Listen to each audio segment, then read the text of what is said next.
Hello everyone, सभी प्यारे बच्चों का वार्म वेलकम करता हूँ वाईटी योर इंग्लिश ट्यूटर पे। मेरा नाम है अमन बहल। इन क्लासेस का ऑब्जेक्टिव है बिल्कुल बेसिक लेवल से आपकी रीडिंग स्किल्स को, आपकी ग्रामर को और वोकेबलरी को इम्प्रूव करना। कोई भी एग्ज़ाम आप प्रिपेयर कर रहे हैं उसका एक इंटीग्रल पार्ट है रीडिंग। अगर आप रीड नहीं कर पाते हैं तो एग्ज़ाम का कोई भी पोर्शन ठीक से हैंडल नहीं कर पाएंगे। तो इस क्लास के अंदर तीनों चीज़ों को साथ में लेकर के चलते हैं। शाम को 6 साढ़े 6 बजे के आसपास ये क्लास पब्लिश होती है। चलिए शुरू करेंगे आज की क्लास को rings and things the Hindu के इस आर्टिकल के साथ। इस आर्टिकल में आप देखेंगे कि क्यों भारत में नवयुवतियां जो हैं, यंग गर्ल्स हैं, वो शादी नहीं करना चाहती या फिर शादी करेंगी तो बहुत देरी से करना चाहती हैं। शुरू करेंगे आर्टिकल को अपने क्विज़ के साथ में। जो भी इस क्लास में आप सीखेंगे इस क्विज़ पे आपको अप्लाई करना है। क्लास के अंत में इस क्विज़ को अपने सॉल्व करेंगे, देखें 10 में से अपने को कितने मार्क्स मिले। चलिए लेक्चर को शुरू करते हैं, आइए कुछ नया सीखते हैं।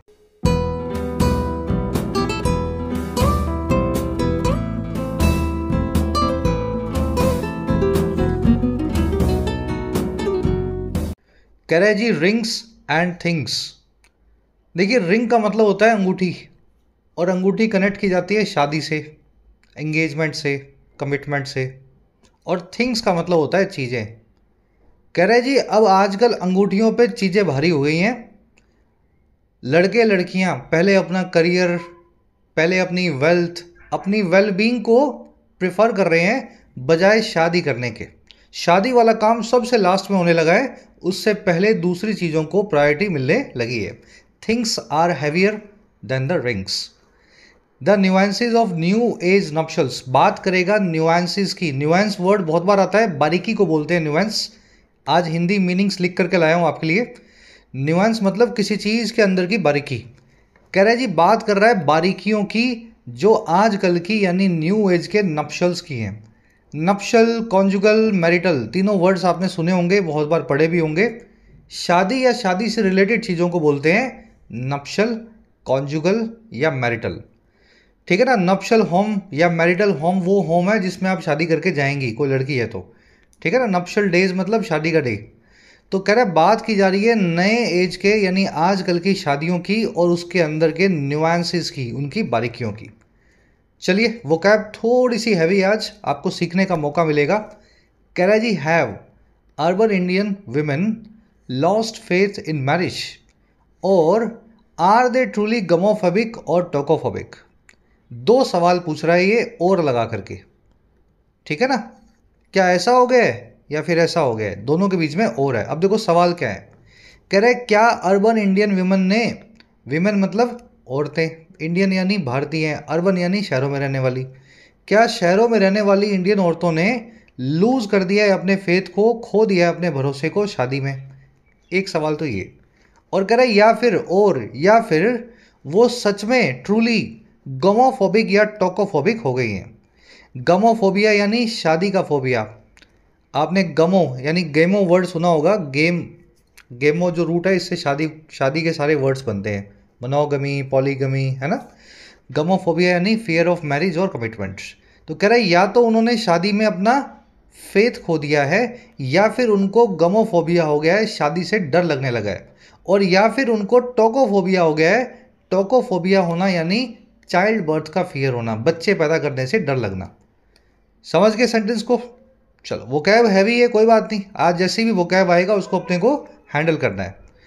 दो सब्जेक्ट्स हैं, दो वर्ब्स हैं और कंजंक्शन से दो क्वेश्चंस मिले हुए हैं। लास्ट में आपको क्वेश्चन मार्क मिलेगा और दोनों ही हेल्पिंग वर्ब्स सब्जेक्ट के पहले मिलेंगी।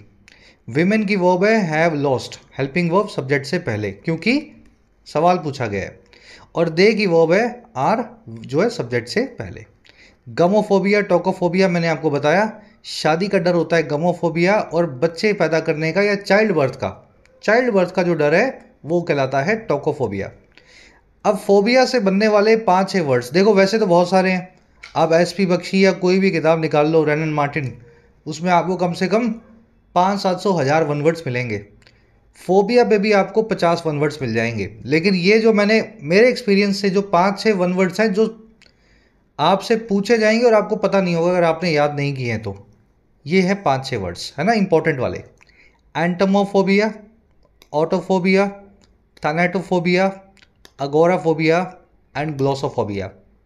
एक बार खुद से ट्राई दो, दिमाग में सोचो कितने फोबिया ये आपको पता है, इनके मीनिंग्स आपको याद है। चलो, सबसे पहले जो आपको याद है थैनेटोफोबिया। थैनोस यानी आपको पता होगा डेथ। वो एवेंजर्स में भी थानोस था ना, थानोस वही थैनो रूट से निकला हुआ है, डेथ को बोलते हैं थैनोस। तो थैनेटोफोबिया यानी फियर ऑफ डेथ या डाइंग। ठीक है ना, खुद की मौत का भी, अपने आसपास वालों की मौत का भी अगर आपको डर लगे, बहुत ज़्यादा फियर हो, तो आप थैनेटोफोबिया से सफ़र कर रहे हैं। चलो, दूसरा एंटोमोफोबिया।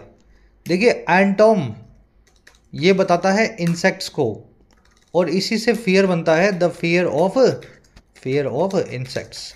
जैसे किसी किसी को किसी कीड़े मकोड़े कॉकरोच से बड़ा डर लगता है, खास करके लड़कियों वड़कियों को, छिपकलियों से, तो ये एंटोमोफोबिया की शिकार है ना। चलिए, ऑटो यानी खुद, ऑटोफोबिया यानी the fear of being left alone. खुद के साथ रहने में आपको डर लगता है, आपको आसपास लोग चाहिए। अगर 15-10 दिन के लिए आपको कहीं भेज दिया जाए अकेले, तो आप डर से ही मर जाएंगे। तो ये है आपका ऑटोफोबिया। अगोराफोबिया, ये जो है ना, ये क्लोस्ट्रोफोबिया का बिल्कुल उल्टा है। क्लोस्ट्रोफोबिया में आपको, क्लोस्ट्रोफोबिया सुना होगा आपने, जिसमें आपको कवर्ड स्पेसिस से डर लगता है। जैसे लिफ्ट में आपको डर लगेगा, कमरे में, छोटे कमरे में आपको डर लगेगा, बस के स्लीपर में आपको डर लगेगा। अगोराफोबिया इसको उल्टा है, fear of open spaces. Agoraphobia में आपको पार्क में डर लगेगा, ग्राउंड में डर लगेगा, खुली सड़क पे डर लगेगा, है ना, ओपन स्पेस में आप जो है डरने लगते हैं। लास्ट है ग्लोसोफोबिया, इसका मतलब होता है फियर ऑफ पब्लिक स्पीकिंग, लोगों के सामने बोलने से डर लगता है। तो ये 5-6 फोबिया याद रखना, आज से क्विज में आपसे मैंने पूछे हैं। आगे बढ़ेंगे, इस आर्टिकल की वोकैबुलरी पे आते हैं। सारे वर्ड शुरू में एक साथ देख लो ताकि स्मूथली पढ़ सको। क्लास को जरूर से एक लाइक देना, जरूर से एक शेयर देना। एकदम low cost, free of cost जरिया है इस चैनल को सपोर्ट करने का, आपके लाइक्स। टेलीग्राम ग्रुप को ज्वाइन करने के लिए आपको @YourEnglishTutor टाइप करना है, टेलीग्राम में आपको ग्रुप मिल जाएगा। साथ ही YT ऐप पे आप तैयारी कर सकते हैं अपने एग्जाम्स की, चाहे SSC हो, डिस्क्रिप्टिव राइटिंग हो, UPSC का हो या बैंकिंग का हो। ऐप का लिंक कमेंट सेक्शन में दिया गया है। राइटिंग के कोर्स में आप सीख सकते हैं राइटिंग, लगभग 60 से 70 घंटों में फ़ायदा आप ले सकते हैं इस कोर्स का। UPSC के कोर्स में आप अपना मीडियम चेंज कर सकते हैं, किसी और लैंग्वेज से इंग्लिश में माइग्रेट कर सकते हैं। UPSC के सभी एस्पेक्ट्स कवर्ड हैं, आंसर राइटिंग, ऐसे writing, descriptive writing, CSAT। SSC और बैंकिंग के कोर्स में आपको सारे वैरायटी के क्वेश्चन सोल्व करना सिखाया जाता है। 100 से 1.25 घंटों के कोर्सेज हैं, आप भरपूर अपनी प्रैक्टिस कर सकते हैं। कोई क्वेश्चन हो, क्वेरी हो, टीम का नंबर है व्हाट्सएप, आप इस नंबर पे टीम से जुड़ सकते हैं वाया व्हाट्सएप। चलिए, वोकैब शीट है, थोड़ा जूम इन कर देता हूँ। शुरू करेंगे न्यूआंस से। न्यूआंस होती है बारीकियाँ, बताया था ये वर्ड आपको। A good teacher should know the nuances of his subjects. एक अच्छे टीचर को पता होना चाहिए अपने सब्जेक्ट की बारीकियाँ। बारीकियों को इंट्रिकेसी, सर्टेलिटी, रिफाइनमेंट, मिन्यूशिया, इन सभी चीज़ों से बताया जाता है। अंदर की बहुत छोटी छोटी डिटेल्स होती है ना किसी चीज़ की, वो होती है न्यूआंस। टीचर्स तो आपको बहुत मिलेंगे, है ना, मैथ्स पढ़ाने वाले, इंग्लिश पढ़ाने वाले, GS पढ़ाने वाले, लेकिन कोई कोई टीचर आपको हिट करेगा ऐसे अलग तरीके से, है ना, उसकी बारीकियों की जो डिटेल्स में जाने की जो आदत होगी, उससे आपको मतलब फील होगा आपको कि यार ये अलग है, थोड़ा डिफरेंट है। तो वही असली टीचर होता है जो बारीकियाँ समझता हो। एक्सपीडियंट का मतलब होता है जी, ऐसी जो चीज़ जो प्रैक्टिकल हो, जो मौके की नज़ाकत के हिसाब से हो। समझ पा रहे हो, लकीर के फ़कीर ना हो, जिसमें आपको जिस तरफ फ़ायदा लगे उस तरफ आप झुक जाएं, इसको बोलते हैं अंग्रेजी में एक्सपीडियंट होना। इसको व्यवहारिक और प्रैक्टिकल होना भी बोल सकते हैं। A miser would not spend money even when it is expedient to spend. एक कंजूस आदमी स्पेंड नहीं करेगा अपने पैसे को, जहाँ ज़रूरी हो, एक्सपीडियंट हो, व्यवहारिक हो खर्च करना, है ना। जैसे कुछ खाना पीना है, कुछ ज़रूरत की चीज़ है, वहाँ भी कंजूस आदमी जो है कंजूसी करने की कोशिश करेगा। The company is trying to apply its latest invention in an expedient way. ये कंपनी कोशिश कर रही है, ट्राई कर रही है कि अप्लाई करे अपनी लेटेस्ट इन्वेंशन को, नई खोज को, एक व्यवहारिक तरीके से। तो अगर आपने कोई खोज की है लेकिन उससे कुछ प्रैक्टिकल पर्पज से कुछ सॉल्व नहीं हो रहा, तो वो खोज किसी काम की नहीं है ना, वो उससे कुछ आप कमा नहीं पाओगे। प्रैग्मेटिक बोलते हैं एक्सपीडियंट को। आज ये प्रैग्मेटिक या व्यवहारिक वर्ड आप आर्टिकल में देखेंगे। चलिए, अगला वर्ड है रिप्लीट। 5 वर्ड्स है, एक साथ देखना। Replete with, brimming with, loaded with, imbued with और टीमिंग विद। पांचों का मतलब होता है खचाखच भरा होना, किसी चीज़ का फुल होना किसी किसी और चीज़ से। जैसे बस जो है भरी हुई है यात्रियों से, पानी भरा हुआ गिलास से, समझ पा रहे हो? तो इस तरीके से जब भी कोई चीज़ खचाखच भरी होती है, एकदम ऊपर तक भरी होती है, गले तक, उसके लिए ये पांचों वर्ड्स यूज होते हैं। सब में थोड़ा थोड़ा डिफरेंस है, लेकिन वो अभी उसके अंदर नहीं जाएंगे अपने। ब्रीमिंग जो है ये लिक्विड्स के साथ यूज़ होता है ना। इम्ब्यूड जो है गैसेस के साथ भी यूज़ हो जाता है। चलो टीमिंग वर्ड को देख लेना। ये टीम TEAM वाला टीम नहीं है। वो टीम होती है ना आपकी, टीम बनी हुई है हमारी, वो टीम वाला टीम नहीं है ये IPL वाली। ये टीमिंग विद है, इसमें T डबल ही आता है। अक्सर इसमें गलती होती है, ध्यान रखना। Most of the news coverage today is replete with propaganda.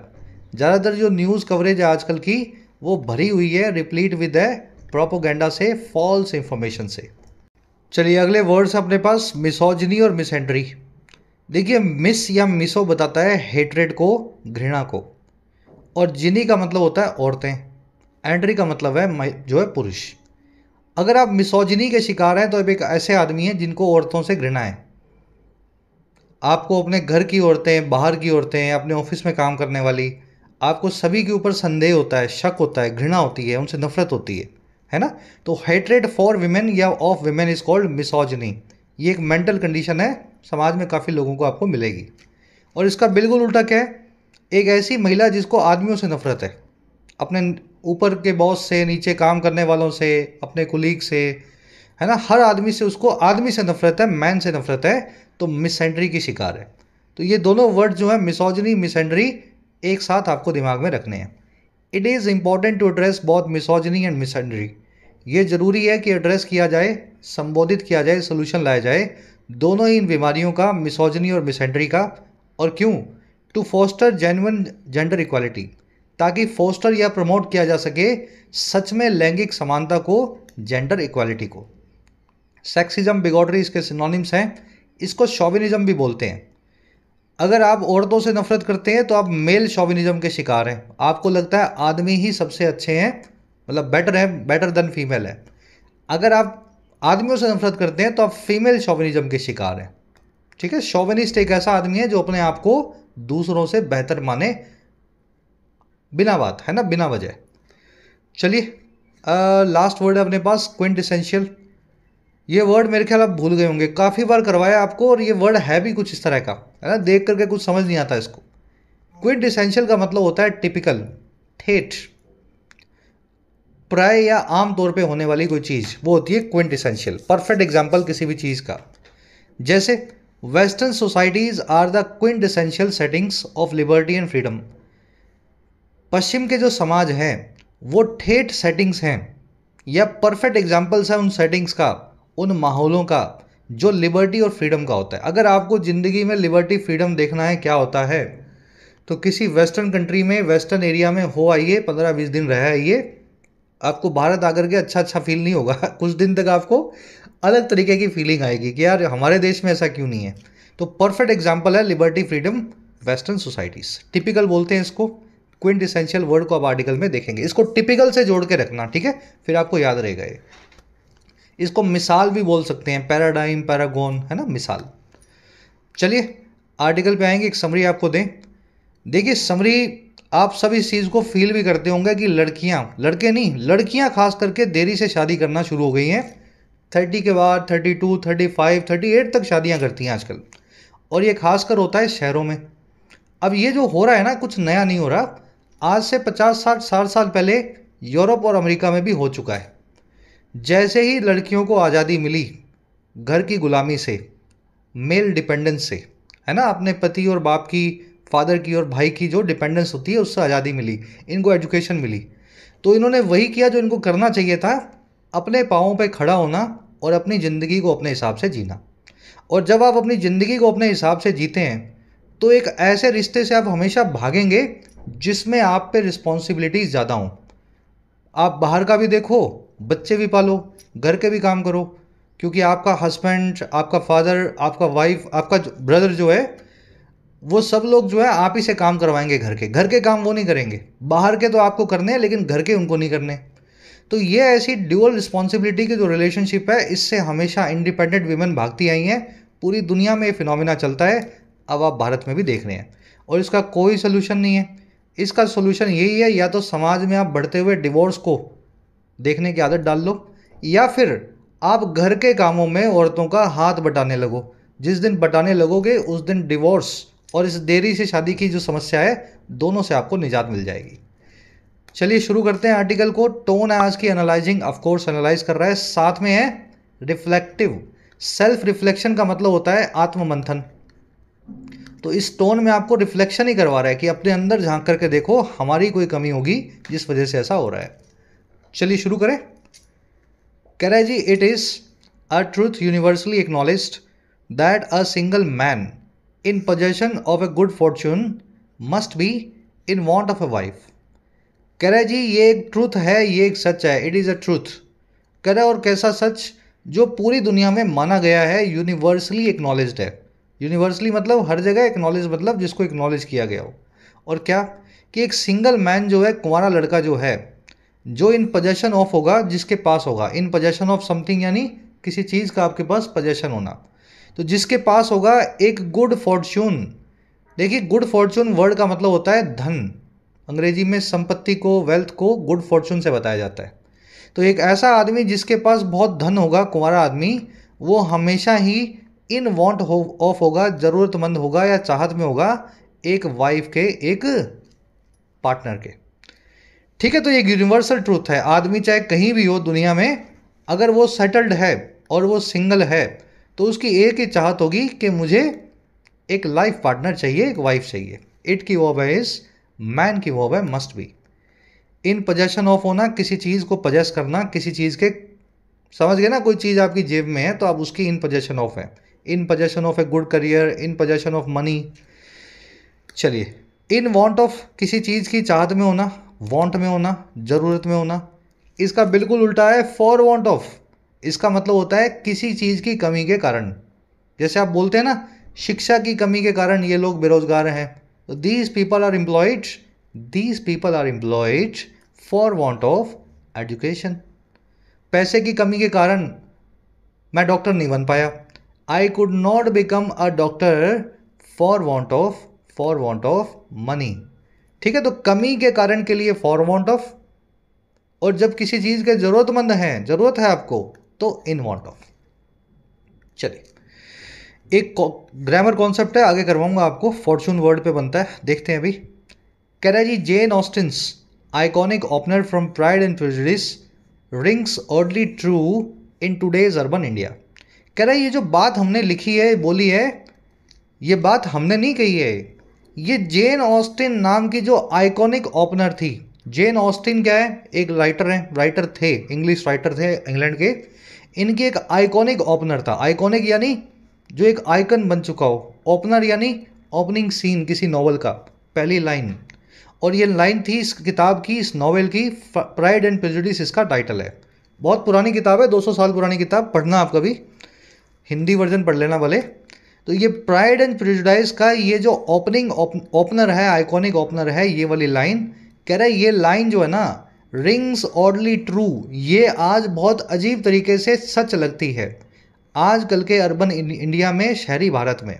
और कैसे, where match making has become a curious blend of tradition and modernity.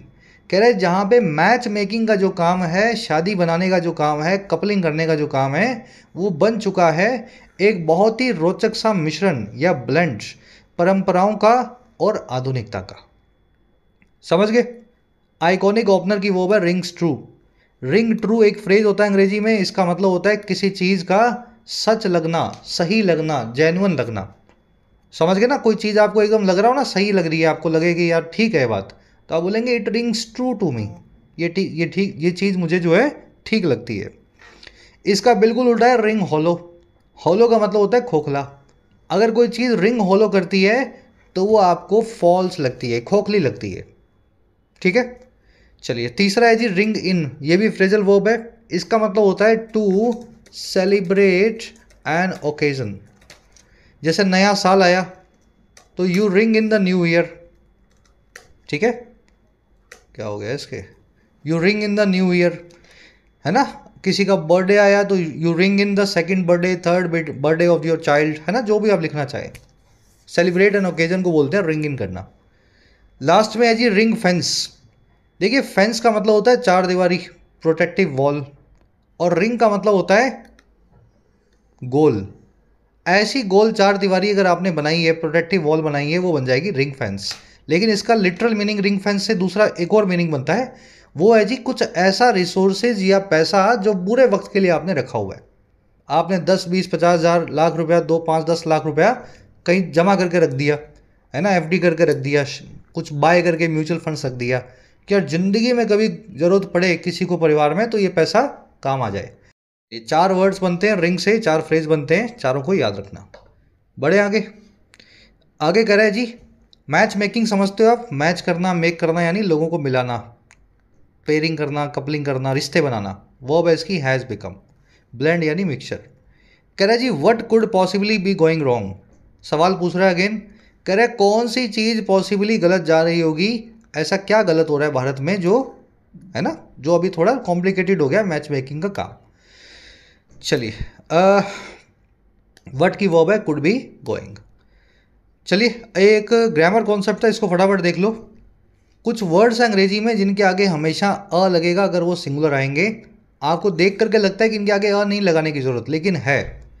Noise, mistake, fortune, impression, headache, pain, cold and cough, इनके आगे हमेशा अ लगाएं अगर ये singular है तो।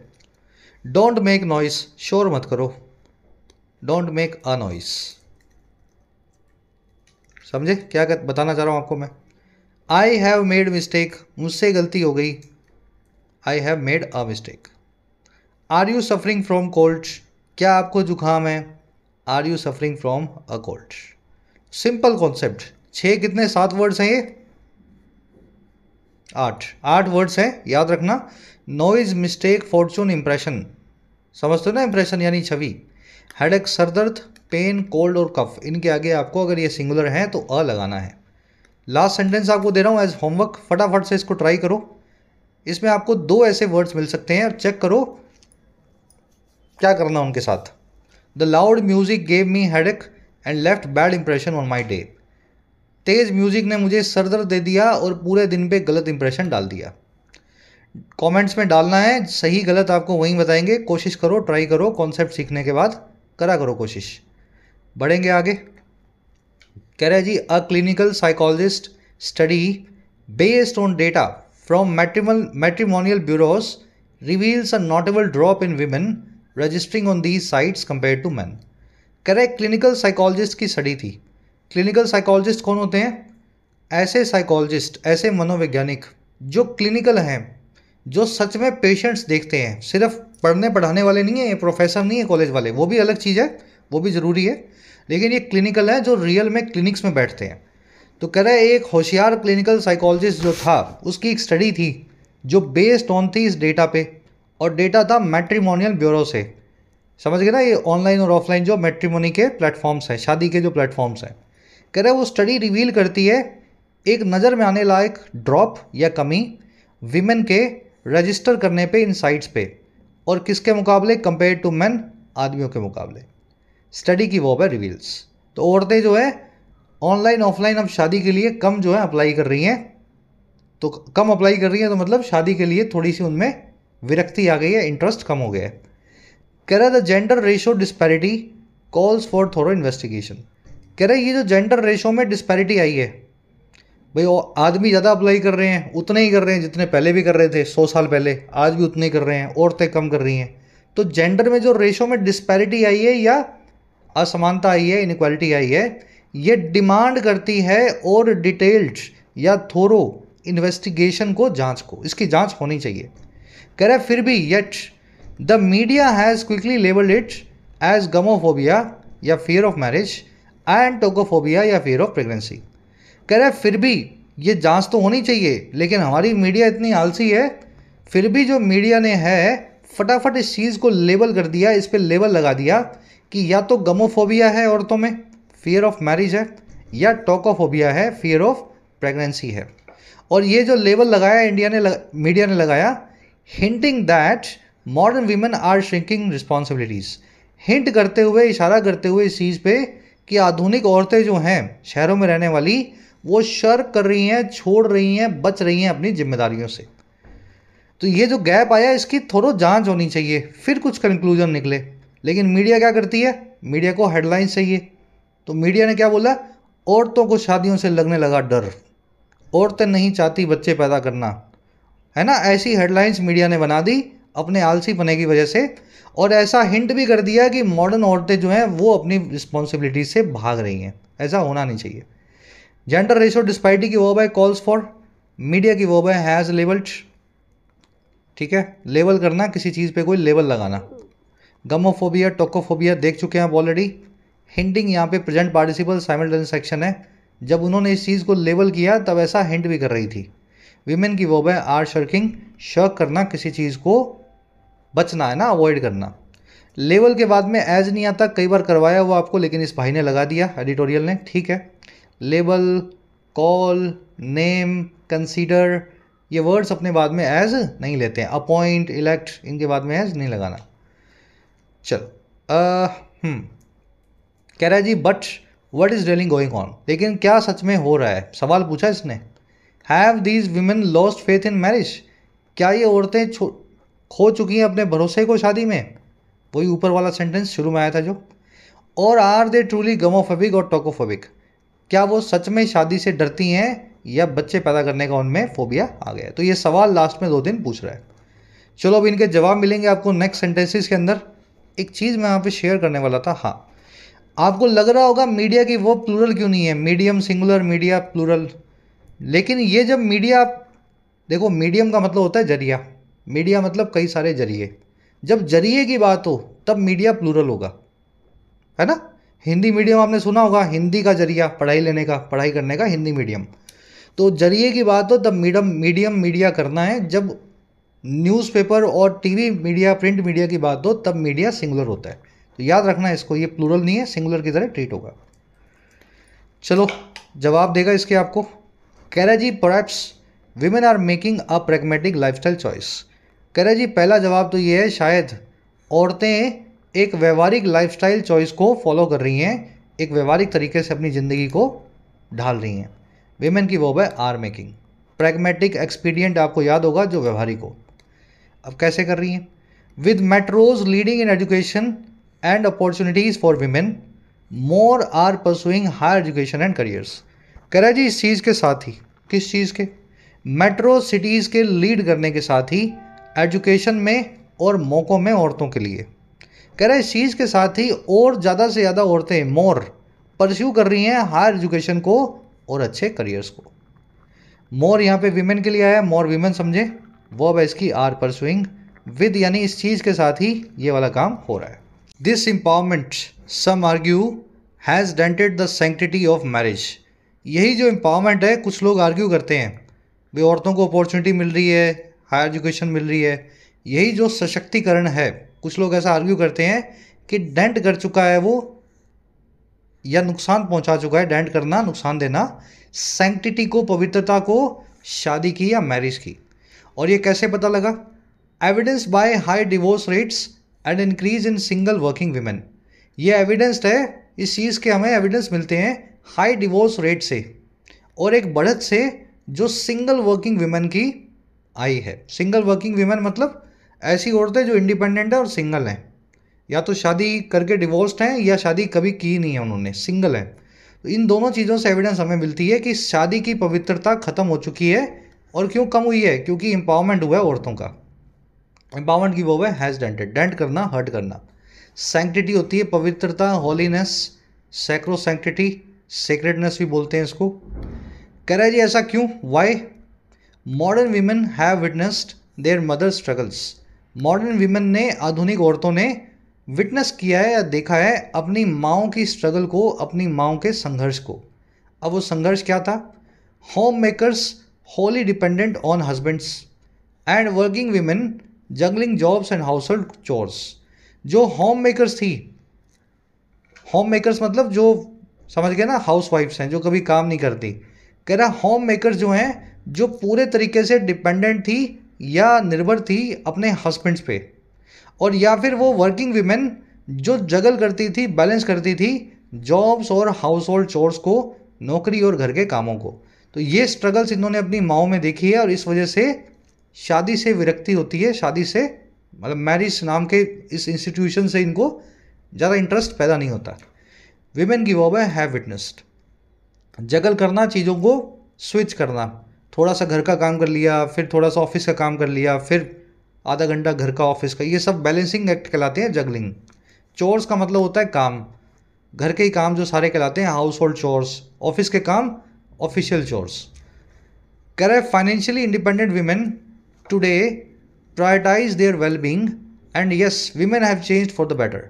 फाइनेंशियली इंडिपेंडेंट वीमेन जो हैं आजकल की, वो प्रायोरिटाइज कर रही हैं, प्रायोरिटी दे रही हैं अपनी भलाई को या वेल बींग को, और कह रहे हैं हाँ वीमेन जो है बदल भी गई हैं अपनी ही बेहतरी के लिए, for the better.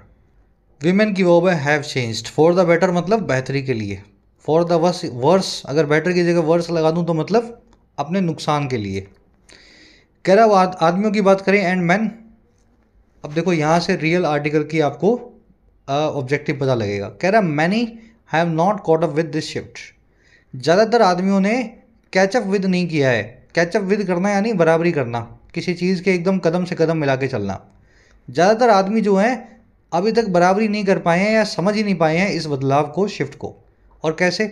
Clinging to traditional roles, cling to करते हुए, चिपकते हुए ट्रेडिशनल रोल्स से, अपने परंपरागत भूमिका से। परंपरागत भूमिका आदमी क्या थी? पैसा कमाना, लेकिन आजकल औरतें भी कमा रही है पैसा, तो भूमिकाएं बदल गई हैं ना। आदमी आज भी अपनी परंपरागत भूमिका से चिपका हुआ है कि घर के बाहर के काम करूंगा और घर पे पानी का गिलास भी नहीं भरूंगा। मैनी की वर्ब है have not caught up with, catch up with करना, किसी चीज़ के साथ कंधे से कंधा मिला के चलना, उसके बराबरी में आना। क्लिंग टू करना यानी चिपके रहना, जैसे छोटा बच्चा अपनी माँ से चिपके रहता है ना, उसको बोलते हैं क्लिंग टू करना। सेकंड फॉर्म थर्ड फॉर्म हो जाती है clung, cling to, clung to, clung to, to लगेगा तीनों के बाद में, V1 V2 V3, जिस भी चीज़ से आप चिपके हुए हैं। चलिए, कह रहा जी social media comments brimming with misogyny reflect this. अभी हमें पता कैसे लगा? सोशल मीडिया कमेंट्स दिखते हैं हमें जो ब्रिमिंग विद हैं, टीमिंग विद हैं, रिप्लीट विद हैं, इम्ब्यूड विद हैं, फुल ऑफ हैं मिसोजिनी से, हेट्रेड ऑफ विमेन से या एंटी फेमिनिज्म से, वो रिफ्लेक्ट करते हैं इसी बात को, है ना। ये बातें सोशल मीडिया पर आपको खूब मिलेंगी कि बेटी पढ़ाओ लेकिन बीवी को मत पढ़ाओ, है ना। इस तरह की बातें जो आपको मिलेंगी मिसोजिनी भरी, वहीं से हमें ये बात पता लगी। कमेंट्स की वो है रिफ्लेक्ट, ब्रिम विद करना, टीम विद करना, ऑलरेडी आपको बता दिया। इसमें ए नहीं लगेगा, TEEM है, अलग वर्ड है ये।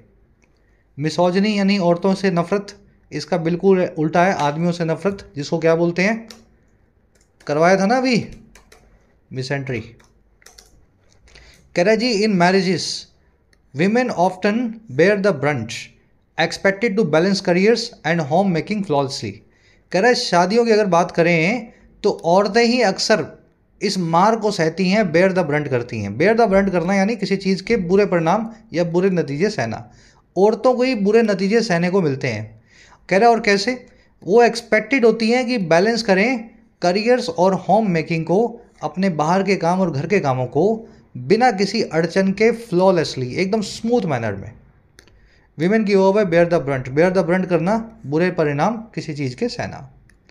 कह रहा है working husband comes home to a cooked meal, a working wife comes home to cook the मील।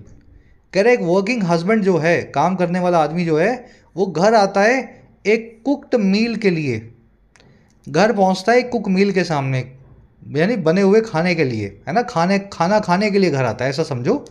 लेकिन एक वर्किंग वाइफ जो है वो खाना बनाने के लिए घर आती है। हस्बैंड की वर्ब है कम्स, वाइफ की वर्ब है comes. The issue is not women's independence, it's man's refusal to evolve. ये इशू जो है औरतों के इंडिपेंडेंस का नहीं है। ये ऐसा नहीं है कि औरतें इंडिपेंडेंट क्यों हो गई, इशू ये नहीं है। इशू ये है आदमी की रिफ्यूज़ल का है, मना कर देने का है कि मैं नहीं बदलूंगा, वैसा का वैसा रहूँगा, इवॉल्व नहीं करूँगा। Marriage now often seems more burden than bliss, especially for women. शादियाँ अक्सर अब दिखाई देती हैं ज़्यादा बर्डन बजाय प्यार के, मज़े के, ब्लिस के, खास करके औरतों को। ब्लिस यानी परमानंद, euphoria, the feeling of joy, ecstasy. तो अब शादी से जो परमानंद या सुख मिलता था, अब वो उससे ज़्यादा उनको बर्डन दिखाई देती है घर के कामों की, औरतों को, है ना, ऐसा इसमें पता है। मैरिज की वर्ब है सीम्स। चलिए लास्ट अपना एक दो पैराग्राफ है, एक दो क्या है, एक ही है। कह रहा the quintessential understanding that man and women are meant to complement each other, fostering a peaceful and meaningful coexistence is pertinent. कह रहा अगर आपको इस बात को समझना है तो क्विंट एसेंशियल अंडरस्टैंडिंग आपको लेनी होगी। क्विंट एसेंशियल यानी ठेठ, टिपिकल। कह रहा है जो टिपिकल या आम तौर की अंडरस्टैंडिंग है कि आदमी और औरत वो मेंट होते हैं, उनका ये मकसद होता है कि वो कॉम्प्लीमेंट करें, पूरा करें एक दूसरे को। कॉम्प्लीमेंट करना यानी पूरक होना, बराबरी में एक दूसरे को सपोर्ट करना। कह रहा है ये जो अंडरस्टैंडिंग जो है ना इस टाइप की, और कह रहा है वो पूरा ऐसे करेंगे, फोस्टर करते हुए करेंगे, प्रमोट करते हुए एक पीसफुल और मीनिंगफुल को एग्जिस्टेंस को, एक ऐसे को एग्जिस्टेंस को, साथ में रहने को जो पीसफुल भी है और जो सार्थक भी है। कह रहे ये अंडरस्टैंडिंग अब सबसे ज़्यादा पर्टिनेंट है, रेलेवेंट है, आज के हिसाब से प्रासंगिक है। समझे? इस अंडरस्टैंडिंग की तरफ सबको ध्यान देना होगा। अंडरस्टैंडिंग की वर्ब है is, understanding is pertinent. Pertinent यानी प्रासंगिक, आज के हिसाब से रेलेवेंट। मैन एंड वीमेन की वर्ब है आर, ठीक है। मेंट भी यहाँ वो भी मान लो पैसिव वॉइस में, they are meant to complement. Quintessential आपको बता दिया, फोस्टर करना, किसी को प्रमोट करना। कह रहा marriage should be a partnership of equals. शादी जो है बराबरी के दो लोगों का एक पार्टनरशिप होना चाहिए। और कैसा partnership? Built on open communication, mutual respect and share responsibilities. जो बिल्ड ऑन हो, ये पार्टनरशिप वो है जो बनी हो खुले संवाद पे, एक दूसरे के लिए सम्मान पे और मिली जुली जिम्मेदारियों पे। ऐसा होना चाहिए शादी का रिश्ता। वेदर इट इज़ प्राइड और prejudice, the wedding was in the urban India need addressing. कह रहा है शायद ये प्राइड है या फिर प्रेजुडिस है। देखिए pride and prejudice Jane Austen की वो किताब थी जिसका सबसे ऊपर आपको जिक्र मिला कि हर कामयाब आदमी, पैसे वाला, धन वाला आदमी किसी औरत की तलाश में रहता है। तो कह रहा है जी अगर प्राइड एंड प्रेजुडिस की बात करें, है ना, उस किताब की बात करें, और वैसे प्राइड एंड प्रेजुडिस का मतलब होता है आपके अंदर का गुमान या आपके अंदर की किसी चीज़ को लेकर के धारणा बनी हो, है ना। कह रहा है अगर इस किताब की बात करें, जो वेडिंग की वूज हैं, शादी से परेशानियां जो हैं अर्बन इंडिया में, इनको ज़रूरत है संबोधित किए जाने की, सोल्यूशन निकाले जाने की। समझ गए? चलिए, प्राइड और प्रेजुडिस जो है उस किताब से इसने दोनों वर्ड्स उठा लिए हैं और दोनों वर्ड्स की बात कर रहा है। कह रहा है चाहे प्राइड की बात आई हो, चाहे प्रेजुडिस की बात आई हो समाज में, इनको छोड़ो, हमें इन वूज को, इन परेशानियों को जो शादी से जुड़ी हैं, इनको एड्रेस करने की ज़रूरत है। चलिए रैप अप करेंगे क्लास को।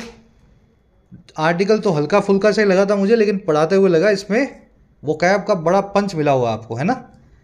प्राइमरी थीम क्या इस आर्टिकल की आपसे पूछी है। इस आर्टिकल को अगर आपके 10वीं 8वीं के बच्चे को, भाई बहन को समझाना हो 10 सेकंड में, एक लाइन में, तो कैसे समझाओगे? बस वही थीम है। चलो ट्राई करो एक बार खुद से।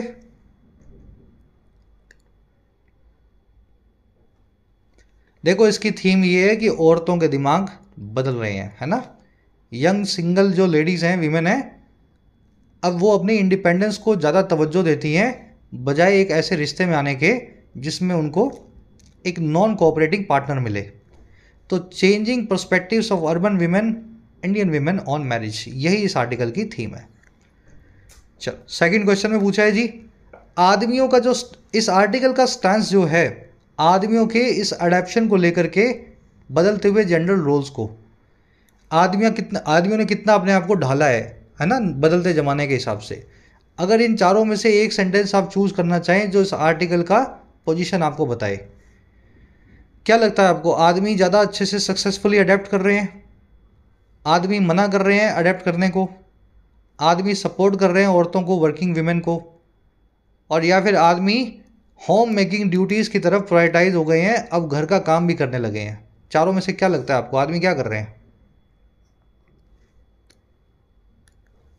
नहीं कर रहे ना, जो कुछ वही है, बी आंसर बनेगा आपका, आदमी जो है रजिस्ट कर रहे हैं अपने ट्रेडिशनल रोल्स को छोड़ने को, उनको अब लगता है आज भी वही है ना, एक मिल जाएगा, एक गुलाम मिल जाएगा जो शादी करके लाएंगे।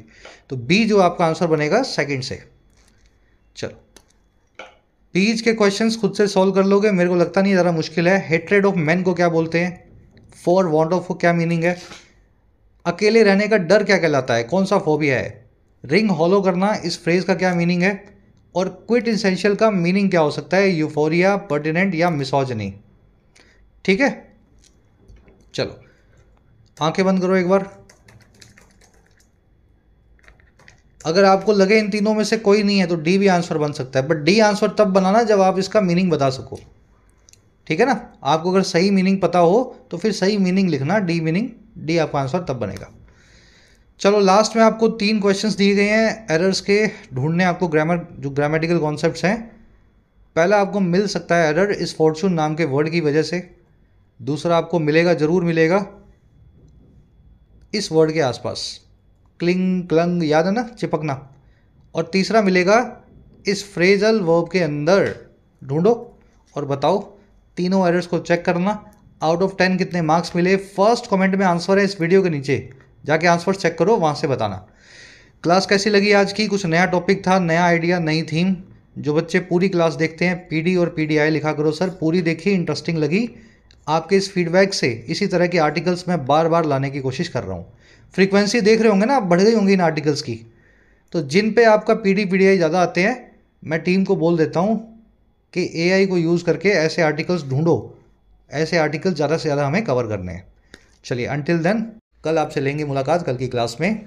जिन बच्चों को कोर्सेज की ज़रूरत है, एक्स्ट्रा क्लासेस की ज़रूरत है, you can take the benefits of the courses. Application को डाउनलोड करें, YT ऐप को, आपको राइटिंग का, SSC का और बैंकिंग का, इनफैक्ट UPSC का भी कोर्स मिल जाएगा। अफोर्डेबल कोर्सेज है, मेहनत करना चाहते हैं तो ऐप को डाउनलोड करें, कमेंट सेक्शन में लिंक रखा गया है, you can take the benefits. चलिए अंटिल देन साइनिंग आउट।